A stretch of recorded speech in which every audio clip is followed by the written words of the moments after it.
ሰላም ሰላም እንደምን አላችሁ? ሰላም ናችሁ? በያላችሁበት ሰላማችሁ ይብዛ። ሰላም እግዚአብሔር ከእናንተ ጋር ይሁን። ዛሬ ከተወሰነ ጊዜ በኋላ ወደ ጌች ቲዩብ ቪዲዮ ተመልሻለሁ። እንግዲህ ይሄ ቪዲዮ ላልሰማችሁ ጌች ቪዲዮ ነው። ስለ ስርዓተ ጽሕፈትና የተለያዩ ነገሮችን የምንማማርበት ዩቲዩባችን ነው የሚሆነው። ከዚህ በፊት አንድ የመጀመሪያ የሚሆን ቪዲዮ ለቅቄ ነበረ። ከዚያ በመነሳት ብዙዎቹ ውስጥ ኮመንት ምልካችሁልኛል እና አይዞ በርታ እያላችሁ ስለሆነ አመሰግናለሁ። ዛሬም እንግዲህ ያልሰማችሁ ካላችሁ ጌች ቪዲዮን ላልደረሳቸው እንዲደርስ ሰብስክራይብ፣ ላይክ እያደረጋችሁ እንድትቀጥሉ አሳስባለሁኝ። ከዚህ በመቀጠል እንግዲህ ዛሬ በዋንነት የምንማረው ስለ ፊደላት፣ ስለ ሞክሼ ፊደላት ነው። በትክክለኛ ስሙ ሲጻፍ በየትኛው እንደሚጻፍ ለማወቅ ሞክሼ ፊደላትን ለይተን ማወቅ ያስፈልጋል። ከዚህ ወደዚያ ከመሄዳችን በፊት ግን እስኪ ይችኛዋን ልጅ ሰምተን እንመለስ። ሀ አለ፣ ሐመር ውሃ አለ፣ ከዛ ያኛው ሀ አለ፣ ሰ አለ፣ ሰ አለ፣ አ አለ፣ ያኛው አ አለ፣ ከዛ ጸ አለ፣ ጸ አለ። አንዳንድ ሰው ለምሳሌ ጸጋን እንደዚህ ይጽፋል፣ አንዳንድ ሰው ደግሞ ጸጋን በዚህኛው ጸ ይጽፋል። በዓልን አንዳንድ ሰው በዚህኛው ይጽፋል፣ አንደኛው ደግሞ ክብ በመሰለው አ ይጽፋል። ሰላም አንዳንድ ሰው በዚህኛው ሰ፣ አንዳንድ ደግሞ ንጉሱ ሰ ነው አለ የሚባለው። ኃይሌ ለምሳሌ አንዳንድ ሰው በሀ ይጽፋል፣ አንዳንድ ሰው ደግሞ ሐመር ውሃ አድርጎ ይጽፋል። እና መቼ ነው የትኛውን መጠቀም ያለብን? አሁን እያሰብኩኝ ነበር። ግን የራስዎን ስሜ ሲጻፍ ትንሳኤ፣ ትን፣ ሳ ይሄኛውን ነው ማድረግ ያለብኝ ወይስ ይሄኛውን ሳ መጠቀም እችላለሁኝ? የሆነ ቦታ የተጻፈ ነገር አለ፣ ህግ ነገር። ለምንድን ነው ተመሳሳይ ድምፅ ያላቸው ተመሳሳይ ፊደላት ያሉን? እሱ ራሱ አልገባኝም። እና ለማንኛውም ግራ ገብቷታል። በየትኛው ነው የሚጻፈው? በዚህ ሀ ነው የሚጻፈው፣ በዚህ ሀ ነው የሚጻፈው፣ ሀዎችን እየዘረዘረች በዚህ ሰ ነው የሚጻፈው፣ በዚህ ጸ ነው የሚጻፈው እያለች ነው። እና ራሷን ስም ለመጻፍ ራሱ ትንሳኤ ተብሎ ሲጻፍ እንዴት ነው የሚጻፈው እያለች እየጠየቀችን ነው። እንግዲህ በዋና ትንሳኤ የሚለውን ስም ለመጻፍ መጀመሪያ ግሱ ማን ነው ነው። ወደዚያ ነው አሁን ወደፊት በጣም በዝርዝር የምንሄድበት ወደዚያ ነው። ለዛሬ ግን በዋንነት ሞክሼ ፊደላት እነማን ናቸው የሚለውን ዝርዝራቸውን እናያለን።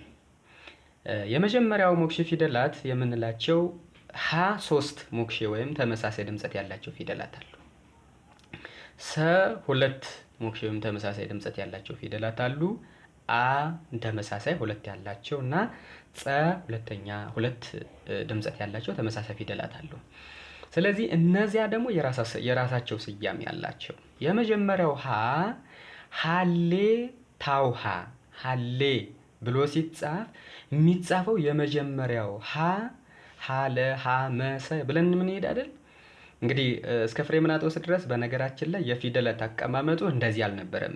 ያ ዛሬ እንደምንለው ሳይሆን አበገደ እያለ አቦጊዳ ውዞ ብለን በህፃነት ትምህርት ስንማር እንደነበር ነው አይነት ነበር የነበረው። ከፍሬምናጦስ ዘመን በኋላ ግን እንደዚህ አሁን ዛሬ በምንጠቀመው አይነት ሀለሃ ብለን እንድንሄድ ሆኗል። ስለዚህ የመጀመሪያው ሀ ሀሌታ ሀ ትባላለች። ሀሌ ብለን ለመጻፍ የምንጠቀማት ለማለት ነው። ስለዚህ ሁለተኛው ደግሞ ሐመሩ ሀ፣ ሁለተኛው ሀ 3 እግር ሆኖ ወደ ታች የዞረችው ሐመሩ ሀ ትባላለች። ይሄ ምን ለማለት ነው? ሐመር ተብሎ ሲጻፍ የሚጻፈው በዚህኛው ሀ ነው ማለት ነው። ሐመሩ ሀ፣ ሐመር ሐመር ማለት መርከብ ማለት ነው። ስለዚህ ሐመር ብለን ስንጽፍ የምንጽፈው ሀ በዚህኛው 3 እግር ሆኖ ወደ ታች የተመለሰችው ሀ ሐመሩ ሀ ትባላለች። ሶስተኛው ሀ ደግሞ ብዙሃኑ ሀ ትባላለች። ብዙሃኑ ሀ ማለት ብዙሃን ብለን ስንጽፍ የምንጠቀምባት ሀ ማለት ነው። ብዙሃኑ ሀ። አሁን ብዙሃን ብለን ስንጽፍ የሰውን ስምም ሌላም ቢሆን ምንጠቀመው ይሄንን ነው፣ ብዙሃኑ ሀ ተብሏል። ሌላኛው ደግሞ ወደ ሰ ስንመጣ ደግሞ ሰ፣ ንጉሱ ሰ እና እሳቱ ሰ ተብለው የሚከፈሉ በተመሳሳይ ድምጸት ያላቸው ደግሞ አሉ። የመጀመሪያው ሰ ንጉሱ ሰ፣ ንጉሱ ሰ ማለት ንጉስ ተብሎ ሲጻፍ የሚጻፈው በዚህኛው ሰ ማለት ልክ እንደ ሐመር ውሃ ሆነ ወደ ላይ እየተገለበጠች ሰ አለች። ነገሰ ነው ዋና ቃሉ አይደል? ስለዚህ ነገሰ ተብሎ ሲጻፍ ሰ በዚያኛው ወደ ላይ እንደ ሐመር ውሃ ሆነ ወደ ላይ ወደ ዞረችው ወይም እንደ ዞረች አይነት ሆና በምትጻፈው ነው የሚጻፈው ማለት ነው። ስለዚህ ከዚያ በመነሳት ምን ትባላለች? ንጉሱ ሰ ትባላለች። ሌላ ሰ ደግሞ ልክ በመስላ ከላዩ ላይ የተደረበችው እሳቱ ሰ ትባላለች። እሳት ተብሎ ሲጻፍ በዚያኛው ሳ ነው የምንጽፈው ማለት ነው። እሳት። ሌላው ደግሞ አ አለች። አልፋው አ ትባላለች። እንግዲህ በዕብራይስጡ ላይ አልፋ የመጀመሪያ ፊደል ናት። ግዕዝና ዕብራይስጡ የወንድማማቾች ናቸው ተብሎ የሚጠራውም በዚህ ነው። አልፋ ሲባል አልፋ፣ ቤታ፣ ጋሜል እያለ ነው በዕብራይስጡ የሚሆነው። አልፋ የመጀመሪያ ፊደል ናት። ልክ የኛም ቅድምም እንደነገርኳቸው ከፍሬምናጦስ በፊት በነበረው ዘመን አጻጻፉ አ በጊዳ ብለን ስንጽፍ አ የመጀመሪያ ነበረ። ስለዚህ ከዚህ በመነሳት ሊቃውንቱ ምን ይላል? ዕብራይስጥና ግዕዝ ተወራራሽነት ያላቸው ወንድማማች ቋንቋዎች ናቸው ብለው የሚናገሩም አሉ። ስለዚህ አልፋው አ ተብላ ትባላለች። አልፋው አ ማለት አልፋ ተብሎ ሲጻፍ የሚጻፈው በዚህኛው አ የመጀመሪያው አ ተብሎ ይጻፋል ማለት ነው። ሌላው አይኑ አ ትባላለች። አይኑ ማለት የአይን ቅርጽ ያለባት ማለት ነው። እንግዲህ አባቶቻችንም ሊቃውንቱ ስያሜውን ሲሰጡ ከአይን በመነሳት የሰጡ ይመስላል እና አይን ተብሎ ሲጻፍ በክቧ አ ይጻፋል። አይኑ አ ትባላለች። ሌላው ጸሎቱ ጸ ነው። ጸሎቱ ጸ ደግሞ ጸሎት ተብሎ ሲጻፍ ደ የምትመስል ጸ አለች አይደል? ስለዚህ ጸሎት ተብሎ ሲጻፍ አሁን ጸሎቱን ጸ በፀሐዩ ጸ፣ ፀሐዩን ጸ በጸሎቱ ሲጻፍ በትርጉሙ ላይ መፋለስን ያመጣል። ስለዚህ ጸሎት ተብሎ ሲጻፍ ደ በምትመስል ጸ እንጽፋለን ማለት ነው። ፀሐዩ ጸ ደግሞ አይኑ አን መስላ በመሃል ላይ አግድም ያላት ፀሐዩ ጸ ትባላለች። ፀሐይ ተብሎ ሲጻፍ የሚጻፈው በዚህኛው ጸ ነው ማለት ነው።